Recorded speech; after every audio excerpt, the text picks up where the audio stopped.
शंकर प्रसाद व्यास कैंची में रह रहे थे। उन्होंने एक दिन नैनीताल देखने की इच्छा व्यक्त की तो बाबा ने अपनी जीप उन्हें देते हुए उसके ड्राइवर रामानंद से कहा कि रामानंद जाओ, इन्हें नैनीताल घुमा के ले आओ। कुछ समय पश्चात नैनीताल पहुंचने पर व्यास जी जीप से उतरकर नैनीताल की प्राकृतिक छटा का आनंद लेने लगे और उन्हें देखते देखते वे मलिताल तक चले गए। इधर उधर काफी देर तक घूमते रहे। तभी उन्हें ख्याल आया कि उन्होंने ड्राइवर रामानंद से ये तो कहा ही नहीं था कि वे दूर घूमने निकल जाएंगे।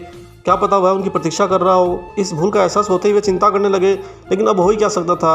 उधर ड्राइवर रामानंद काफी देर तक उनकी प्रतीक्षा करने के बाद खाली जीप लेकर कैंची धाम वापस लौट गया। अब इधर शंकर प्रसाद व्यास जब ड्राइवर को छोटी जगह पर पहुंचे तो अब तक जीप जा चुकी थी, लेकिन उसी स्थान पर एक फौजी अफसर कार में बैठा था। तभी व्यास जी को याद आया कि वह फौजी अफसर अक्सर कैंची धाम में देखा गया है, शायद वो महाराज जी का भक्त हो। व्यास जी ने नजदीक पहुंचकर फौजी अफसर से पूछा कि आप मानो वो कहाँ जा रहे हैं। तब फौजी अफसर ने कहा कि मैं तो अभी कैंची धाम ही जा रहा हूँ। तब व्यास जी ने उस फौजी अफसर से याचना करी कि महाराज जी द्वारा भेजी गई जीप खाली हाथ वापस लौट गई है और उनके पास वापस जाने के लिए भी कोई साधन नहीं है। परंतु उस फौजी अफसर ने बड़े ही अहंकारी भाव से उन्हें साफ मना कर दिया और उसके इस व्यवहार से शंकर प्रसाद व्यास जी बुरी तरह से खिन्न हो गए और वे खिसिया कर बोले, बाबा ने कैसे भक्त पाल रखे हैं। यदि मैं बाबा होता तो ऐसे भक्तों को मार मार कर भगा देता। और फौजी अपनी जीप स्टार्ट कर कैंची धाम के लिए रवाना हो गया। कुछ समय पश्चात जब कैंची धाम पहुंचा और बाबा की कुटिया के दरवाजे पर खड़ा हो गया, जहाँ अलीगढ़ के विश्वम्भर जी पूजा सामग्री का थाल लिए भीतर जाने की प्रतीक्षा कर रहे थे। उस समय बाबा की कुटिया महिला माइयों से भरी हुई थी और सब बाबा की पूजा आरती कर रही थी। फौजी साहब के पहुंचते ही बाबा ने माइयों को जाने की आज्ञा दी ताकि उनके भक्त विश्वम्भर जी को स्थान मिल सके। जब महिलाएं बाबा की कुटिया से बाहर आने लगी तो वह फौजी उनकी गिनती करने लगा। माइयों की कुटिया से बाहर आने पर विश्वम्भर, फौजी अफसर और अन्य लोगों ने कुटिया में प्रवेश किया, परंतु अंदर का दृश्य देख वे बड़े भयभीत हो गए। महाराज जी बड़े ही रौद्र रूप में आसन पर विद्यमान थे। तत्पश्चात विश्वम्भर जी ने महाराज जी का चरण छुए और विश्वम्भर जी के पश्चात जैसे ही फौजी अफसर ने बाबा का चरण स्पर्श करना चाहा, बाबा ने उस पर मुष्टि प्रहार कर दिया।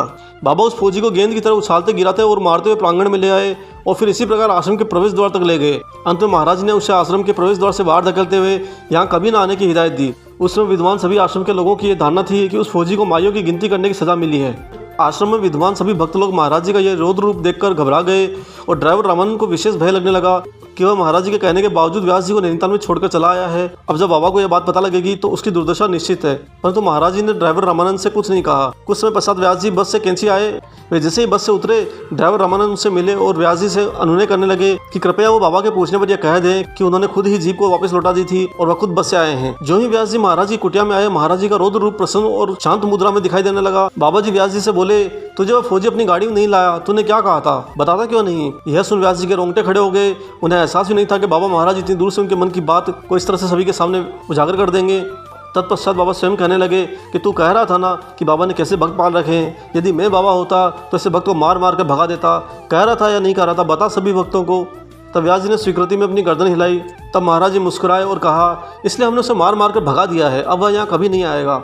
उसके बाद उन्होंने पूछा, रामानंद कहाँ चला गया था, तू उस फौजी की कार में क्यों आना चाहता था। व्यास जी ने संकोच के साथ कहा कि महाराज जी मैंने जीप लौटा दी थी। अंतर्यामी बाबा महाराज व्यास जी की त्याग भावना देखकर अत्यंत प्रसन्न हुए और व्यास जी की तरफ देखकर मन मन मुस्कुराने लगे और बाबा महाराज ध्यान में लीन हो गए। ऐसी भक्तिपूर्ण महाराज जी और हनुमान जी की लीलावरी कथाओं के लिए हमारे चैनल को सब्सक्राइब कीजिए और इस वीडियो को ज़्यादा से ज़्यादा लोगों तक शेयर कीजिए ताकि महाराज जी और हनुमान जी की अनुकंपा सभी तक पहुँचे और आप सभी लोग सदैव निस्वार्थ भाव से बाबा हनुमान बाबा महाराज जी की सेवा करते रहिए। जय सिया राम।